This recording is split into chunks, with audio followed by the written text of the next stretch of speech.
I kind of like the teacup versus the teapot. We going live, baby. What's going on, y'all? Zay with Kinetic Training here. Chris with Kinetic Training. What's up? Y'all see the new logo in the back? The KT. Let me get y'all. Hold up. Let me move this. Let me get y'all to zoom in real quick. Bow. All right. We got to get shirts now. Yeah, now it's got to happen. Now it's got to happen. What's going on, y'all? I hope that you've had a productive week with your training. And everything. I hope you're doing well in all areas of life. Period. But we back at it again with some more tea. Get it? Get it? KT, pinkies up. When in doubt, pinkies out. All right. Today, the topic of discussion is exercising versus training. Oh, hold on. Let me make sure I share this feed so I can get more people to tune in. Please do the same because we're trying to share all the knowledge that we can. So exercise versus training. It's more of a mentality than anything, right? So the idea is when I'm going to the gym to exercise, you're going there for the sake of going there. Where you're going to train, there's greater intention, greater intent there. And to the purpose of training, well, there's an end goal. Maybe not an end goal, but there's a particular result you're looking for. You're doing this for a specific reason versus I'm doing this just because. And the idea is to help change your perspective about what it is that you're actually doing in the things that apply to you. That's a great way of putting it. Ideally, piggybacking off of what Chris said, realistically speaking, the differences are simply the intention that goes behind what it is that you're doing. So the way that we see it, is that with training, there comes a collection of data that is progressively moved throughout the period of time that you're training.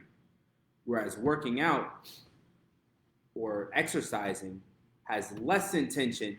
It does provide activity, but activity without intent. Does that make sense? Yeah, that was really, really pretty. Basically, all activity is good. Not all activity is useful. You're going to talk about me. That sounds great. So, all right. So, and what I'm saying is, I encourage everybody to go be active. I don't care how you do it, go be active. Consider, though, the more specific your goal becomes, the more specific your training needs to be. It's one thing to jump around the room doing 30 different exercises, and it's another thing to expect muscle growth, strength, fat loss, etc. Yeah. There's nothing wrong with it. Right. But I'm not getting whatever result. Right. Because there's no real intention to what it is that you're doing, no matter how many different exercises or whatever is offered. Now, I'm not saying that that's completely useless, because that's a great way to start. Yeah. Have fun. I think fun exercise is kind of overrated or misunderstood, where fun in achieving a goal or fun in the process of what it is that you're doing is different. Expecting your exercise to be fun is that's kind of setting you up for failure with your expectations for what fitness and what your training is. Man, you talking about pretty? Man, that's pretty. It will not be fun. As you grow, the same thing that has got you to where you are will not be utilized to get you further, right? You have to change, and at any time that you are now growing, it's going to make you uncomfortable. And I don't mean the sense of growing as like actual muscle, which that actually does become uncomfortable too. But the process that you have to handle, or you have to now include, the habits, the routines, we've talked about this, like the greater your goal is, the more intentional you have to be, which means the greater discomfort you're going to experience, simply because your goals are that much higher. And that's really what it is and what we're talking about. Because Can I give an example? absolutely. Okay, fun exercise. Jumping lunges while doing bicep curls. Let's alternate the feet. So we're gonna jump lunge, and at the same time, we're gonna curl. Okay. Two stones, no birds. Two stones, no birds. Because respectfully, if it's weight that you can curl, it's probably not heavy enough to provide some kind of stimulus to your lower body to give or drive adaptation. Now, if it's fun though, and you like doing it, have at it. That's great. It's activity. Yeah. Why not? Yeah. But I guarantee you're not going to get better at curling, and you're not going to get better at lunging. You're not going to get stronger. You'll experience the fun. Yeah. But long term, I look at it like this. It's a solution to a short-term problem. Because short-term is, I need to have fun in order to do this. Mm-hmm. Mm-hmm. And that's the short term. So that's great. But that can only work up until a point. So consider it your introduction. That's your fun is your introduction to fitness, or it's the way that you're able to keep it sustainable, right? So like, I have to do this thing, and that's a weird way to look at it, but I have to do this thing, and I get to do this thing next time. All of it should be, I get to do this, and it's fun because, but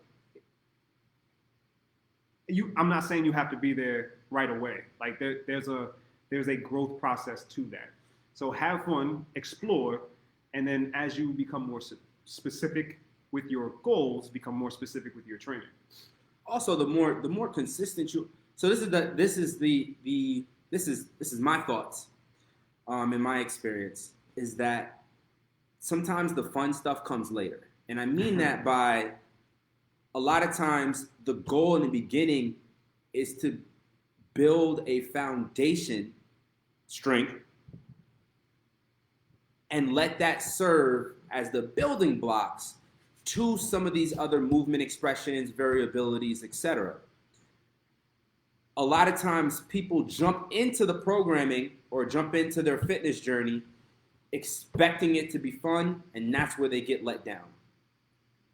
Because it typically doesn't look like what you'll see on social media, whatever the case may be. It don't feel like it either. And it don't feel like it either, because it sucks.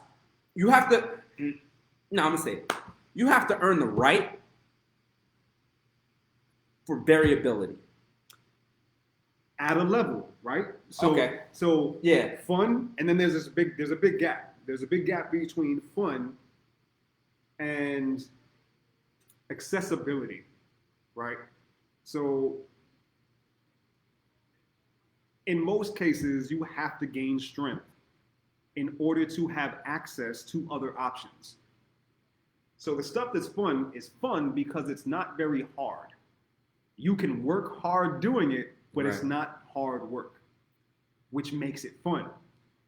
And then there's a gap, there's a learning curve, and I'm increasing my capacity, and then I'm increasing my accessibility or my opportunity. So everybody that comes through these doors here, they squat. Everybody deadlifts. Everybody does some kind of bench press or push up. Everybody does some kind of row, and you're gonna get strong. You don't have a choice. When you come through that door, you're gonna get strong. It's that and if simple. you're tuning in and you're a part of our KT community, you probably already know this. And then, but what that does is it makes everything more available to you. If you can't squat, you think split squats are going to be easy? And I mean, if you don't know the difference, it doesn't really make sense to you, right? So consider if stairs are currently challenging, the idea is to progress to a point in your strength training such that stairs are such a low threshold. Yeah, it's easy. You don't even think about it anymore. But if you're always doing stairs and there's no other progression point or there's nothing else that you have access to, that's a hard point to get past. On the other side of this, right, there's too much. You can do way too much. We get a lot. I've had a lot of, especially younger folk. I want to go hard. I want to train 7 days a week. And I want like 10, 20 exercises. Like, whoa, you doing way too much. There's diminishing returns when it comes to fitness. And again, it always definitely depends on the individual. It depends on their training age, so their experience with lifting and working out. But you can absolutely do too much. And I wouldn't say necessarily from the perspective of overtraining. I would rather deem it under recovering, if that makes sense. Two sides, same coin. Yeah, it's you can only work to the capacity at which you can recover from. Or rather, you should only work correct to the capacity you can recover from. Right, because if you're going so hard in the gym, and again, this is also specific to population. If you can, because how a bodybuilder trains, like elite level bodybuilder, they're going into their sessions expecting to be sore. Like this, they have to get the volume in, they have to get the work in. It's going to be part of the job, right? Whereas for most people, soreness isn't an indication of a good workout. So like you trying to kill yourself in the gym and go hard so you can be sore to wind up being sore the next time you come in. Well, now that next session is then affected by your previous. And I hope that makes sense, because you can do too much where you cannot recover enough for your next time through or your next time in which you plan on training. And now that session is then limited because the first session you did too much. And I hope that makes sense to you, because I can't tell you how many times I have clients where they'll come in for a session or two during the week and they like to sprinkle in their own workouts in between. Some I help them with, some they decide to do their own. And I'm here for all of it. But if they go too hard, now when they come in for their next session, we have to adjust their programming. And sometimes if you do that too often, now you have limited benefits to what you're doing. You plateau much sooner. If you're doing that too often, what am I here for? That too. What do you? That too. No. As a coach, as a trainer, if you can do that on your own, why do you need me? I'm not telling you don't be active outside of when we meet, because I'm specifically programming for you outside of when we meet. But you doing all this extra stuff, I guess, what are we doing? Especially if it's stuff outside of the plan, right? So like if I'm programming strict exercises for you, or whether it's mobility work or whatever it is, whatever I'm programming for, and then like you decide to do something completely off the rails. Like I decided to go for my 1 rep max. Why? Like I think one of the biggest part is that you have to, on your journey. You're going to do 1 squat back in your car. Get out. I think a lot of times too, on your journey to success, in all walks of life, whatever you endure, you have to be able to humble yourself. You have to check the ego. You have to check the pride. You have to be able to reevaluate what it is, the purpose that you're doing. Is what you're doing working? Is it efficient? Do you have check marks and landmarks on how to decide, or data on how to decide whether or not it's working? Mm-hmm. Maybe you don't have the information. And that's where we come in, and that's where we can provide knowledge. And I'm not saying us in general, because like we won't be for everybody, right? KT. But you would hope that you'd hope to find a trainer. You would hope to find a professional to be able to assist you. Yeah. And that kind of leads into the next part, is whether or not your trainer is I'm not even gonna validate or be the validator for trainers, because there's no way to vet your trainer until you've learned enough Right. to know what they're doing. Right. Or, I guess I can give you some why. some boxes to check. okay.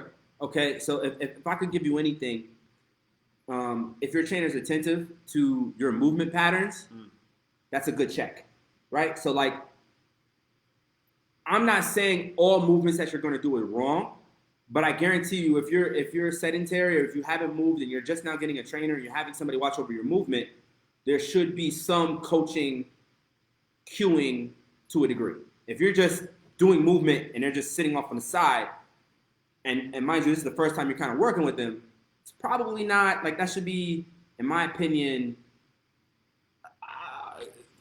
a yellow flag? I don't want to say it's a red flag. That's not a red flag. It's one of those things that, like, you want to make sure that they're paying attention. I don't even know how to say it. Like, there's there's a lot though you won't know. Yeah, and that's where I was unless running you into know. I'm running into the issue of Your trainer should be me checked. versus the Yeah.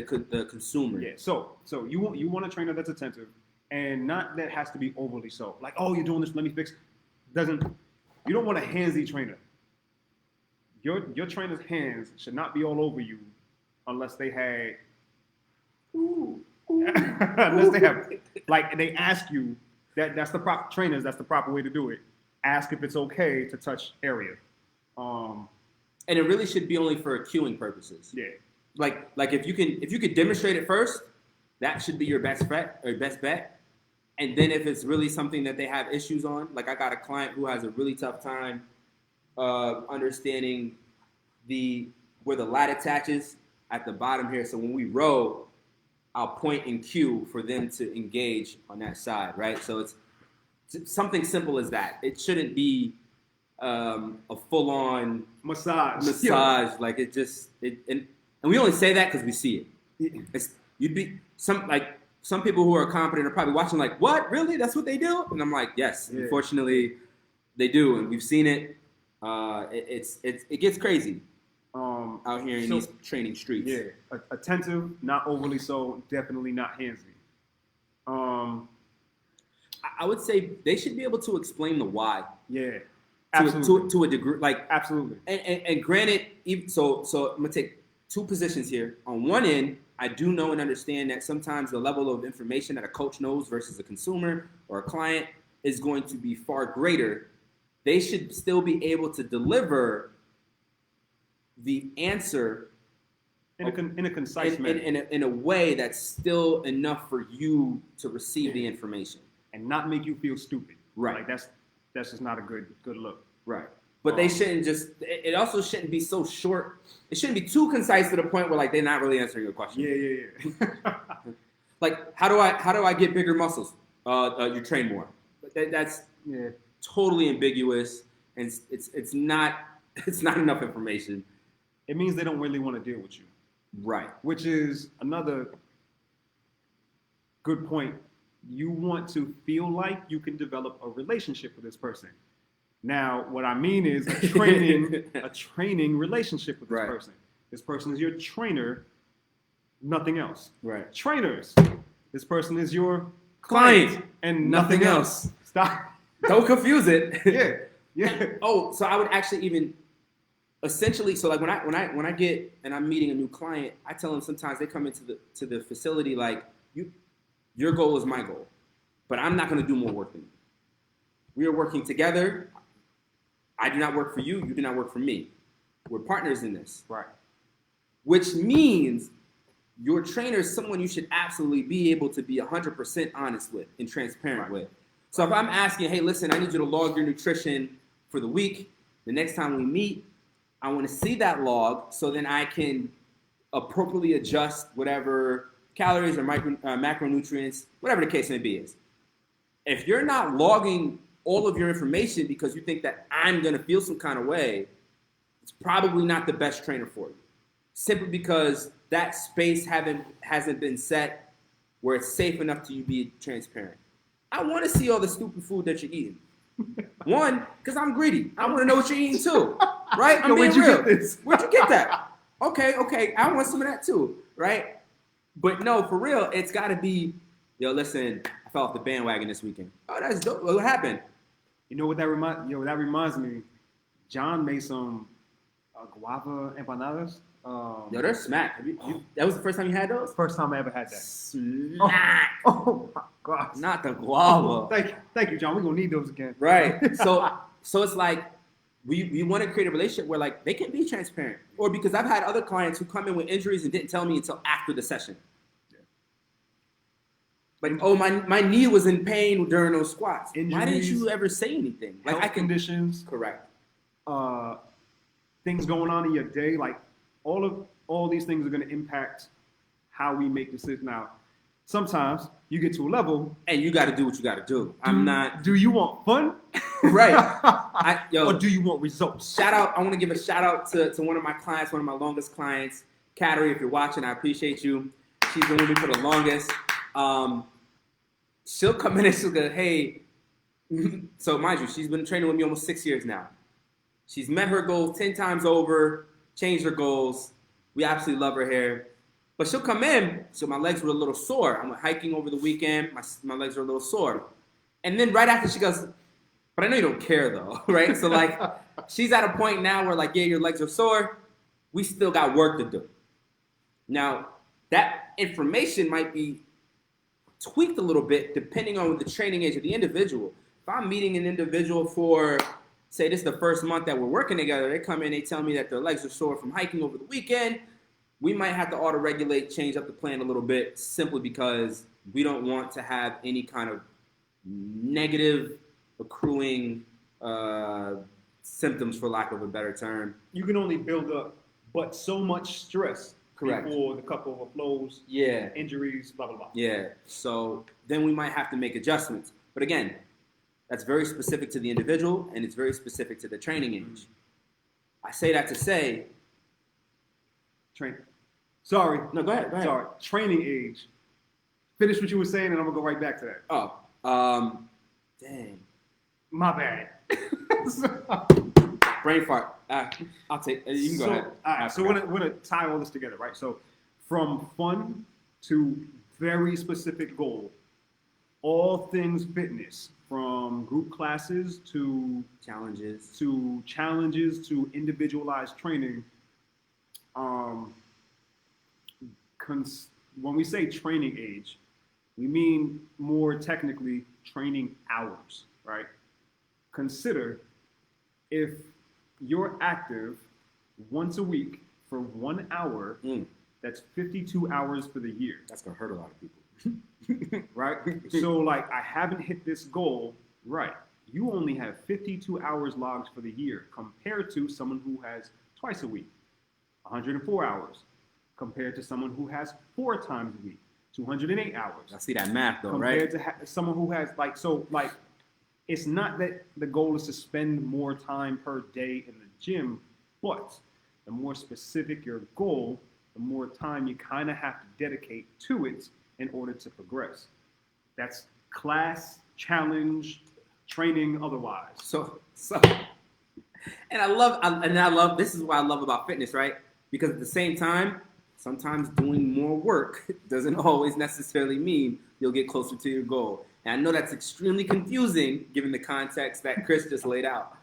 But you have to be able to find a balance between the pursuit of the goal and then your ability to evaluate what you're doing. So like, if you're going 4 days hard, you go for a month, 4 days a week, you're going in, you're doing your work, and then at the end of like 4 weeks, you're realizing you're starting having injuries, nagging pains, and it doesn't seem to go away, you might be doing too much. But like, don't wait till it's too late to then address it. And that's why we always have some form of measurement, because then you can see where, so I know for a fact, if I bench more than 3 times a week, I'm going to have some clicking in my shoulder, some tightness in my pec, and it doesn't feel right. I've known this because over time, I've played around with different programming, different volumes, different frequencies at different intensities, but I know that about myself now. that took careful consideration Right. and analysis of your training to do. So like, and again, it goes, how intentional is your activity toward your goal? Man, and I gotta say this just because it's KT here. You cannot expect your trainer, your coach, to do all the work for you. That's kind of what it boils down to. Like, we're here to assist. So even your class. Or your class. You have to, like, again, not saying that attending a class, participating in a challenge, or one-on-one coaching is wrong. Great stuff. Love it.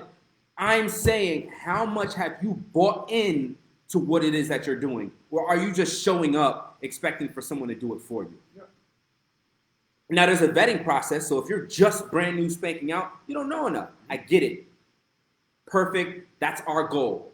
But at some point, that relationship should start to change and or overlap, right?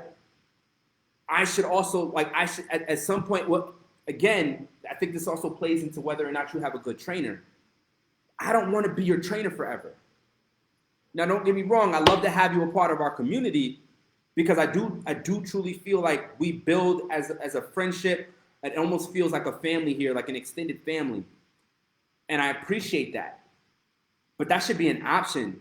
Yeah. That should be a choice. It shouldn't be something that you feel like you need to do. Yeah. Does that make sense? I don't. So, our goal as professionals is to make you more independent. Correct. Not more dependent on our services. So, like, we feel as though we should be obsolete at some point. Yeah, until you're ready to until you're ready to Yep. until you have a new goal that you want to and again, just going back using Kat as an example, we train together still even over the time period simply because it just makes sense for her. It just does with her lifestyle. But like, granted, if we don't have a session, she's still training on her own. She's not using not coming to me as an excuse. Yeah. And that's how you get results. You bought into the process. You bought into the lifestyle. You bought into the habits, the routines. You bought in. I'm gonna rephrase that. Okay. You understood the investment into yourself. See, that's why you have partners, because he could take what I say and he could just build upon it and make it better. It started as, I'm going to buy this. And then it turned into, I've invested this. Yeah. And that's essentially what you're doing long term. Because, granted, I know a lot of you starting out, you have this one goal in mind. But there are so many other positive outlooks that you can pull. It's things you don't even know about yet. Things that you can pull from that aspect of training that can translate to your everyday life. Like, think about it, like you set a goal, you set a routine, you set habits, you're working towards this thing. It can be applicable to anything that you're doing with your career, with your relationships, with family, with friends. It's creating a level of discipline to your routine. Like, it becomes non-negotiable. Like, I have to train at least 3 times a week, minimum. That's like, I can't even tell you what it looks like for me not to train that many times. All right. So how about some general recommendations or guidelines? For training or for in the pursuit of a trainer, group class, challenge, etc.? What are the guidelines for? I don't know. See, you just threw a wrench in there. All right. We can tackle both. I just saying, well, depending on how much time we got left. All right, so let's talk. All right. Well, we got general. What do you recommend as, like, how active should I be throughout the week? Okay. When you get that question, how do you answer that? I tell them, okay, first and foremost, realistically speaking, I ask individuals, what is the minimum effective dosage, right? If you look at your schedule and you say, how much time can I commit to the gym? Now, I'm just speaking activity. I'm not saying trainer. I'm not saying group class challenge, whatever. I'm talking about just being active. How much time could you commit to being active?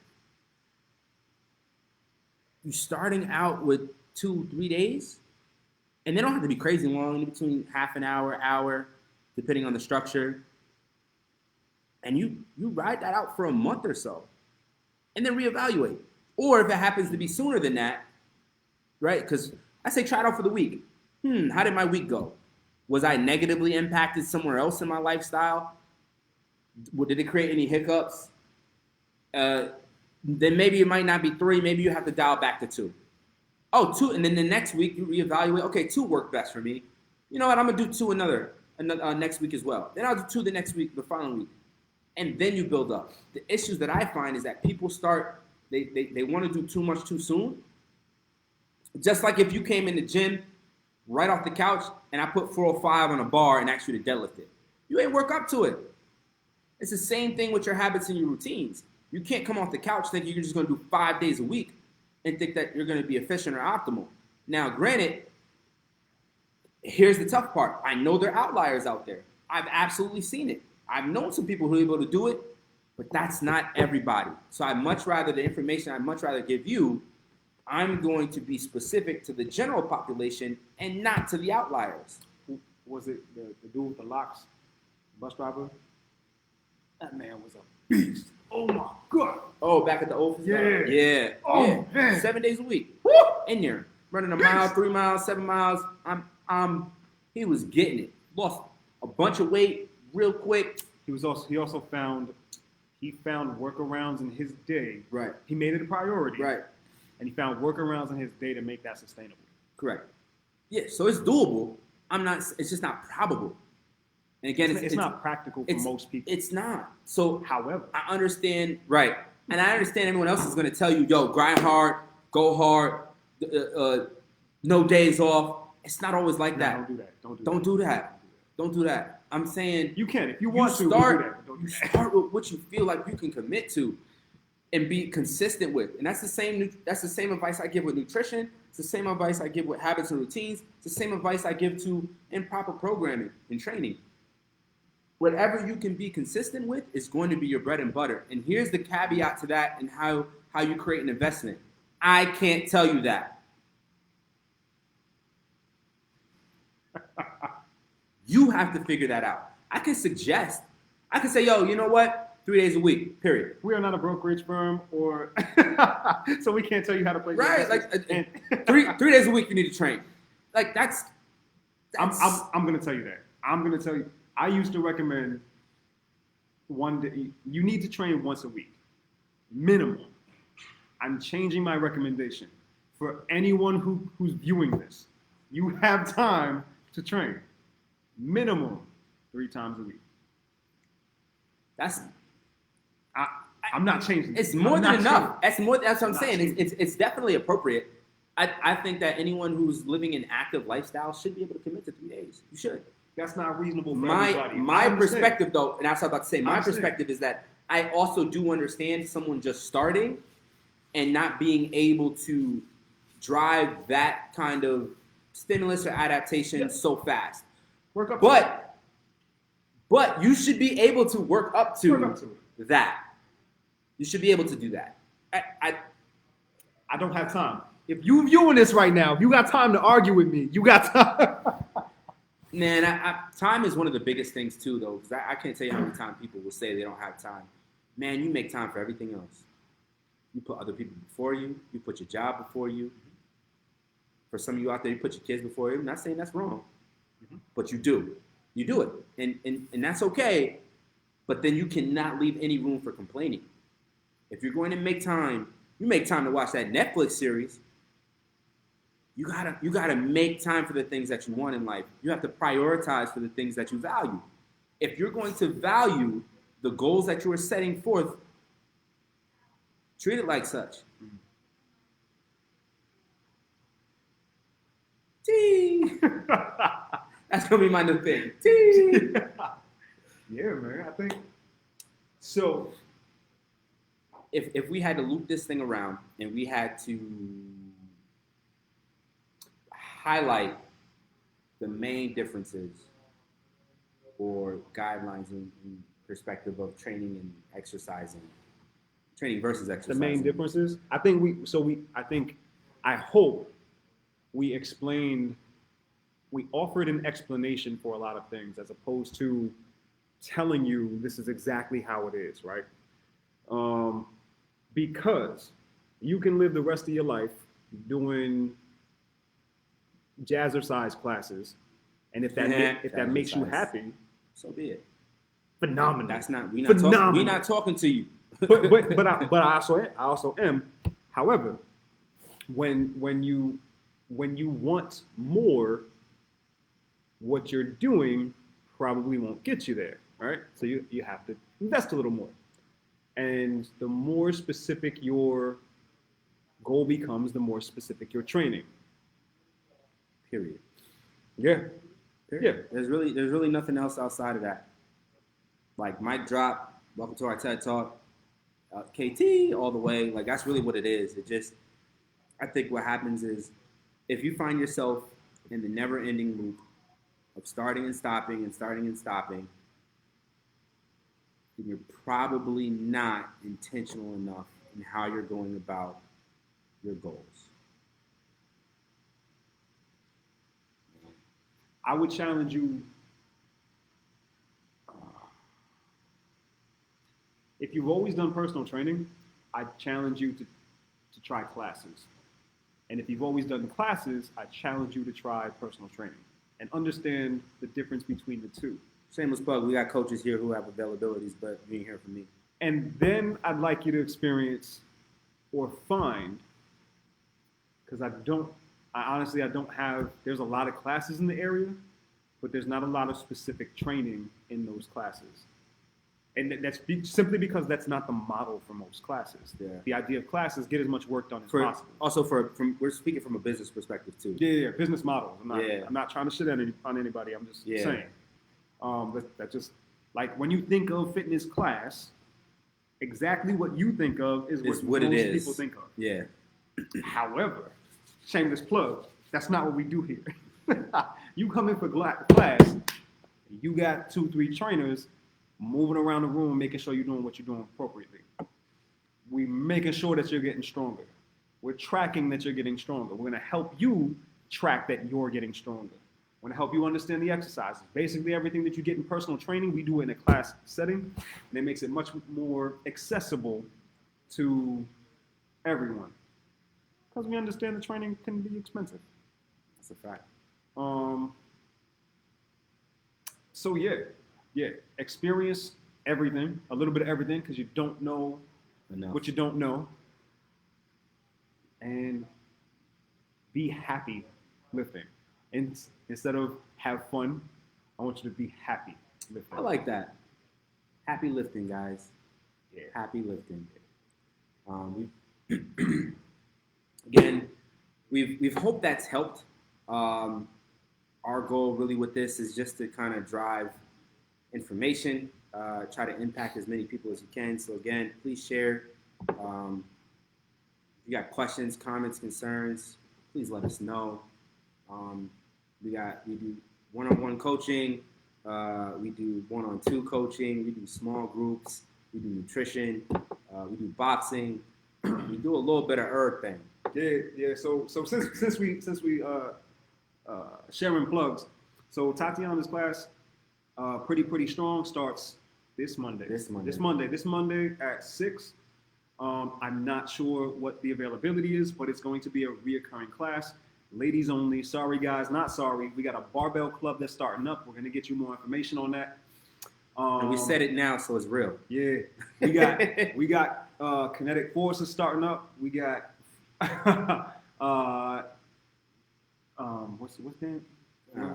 The name of it? Yeah. We have let's refer to it as a movement exploration. So we on. But we'll when the time gets there, we'll let you know. It's looking real nice. Yeah, we're happy to be of help. Does anyone that also you think that, might like our services or whatnot, you know what I'm saying? Just send them our way. Make sure they get taken care of. But as always, if it don't move, it don't work. All right. Enjoy your weekend. Have a taco for me if you're having tacos. Chinese food tonight. Chinese? We getting Chinese We tonight. doing Chinese? Yeah. I'm doing shrimp taco, so yeah, it's gonna get lit. Yeah. Shrimp tacos is the I way, think I'm bro. going with shrimp tacos today. Shrimp tacos is the way. Peace. Y'all better be squatting too.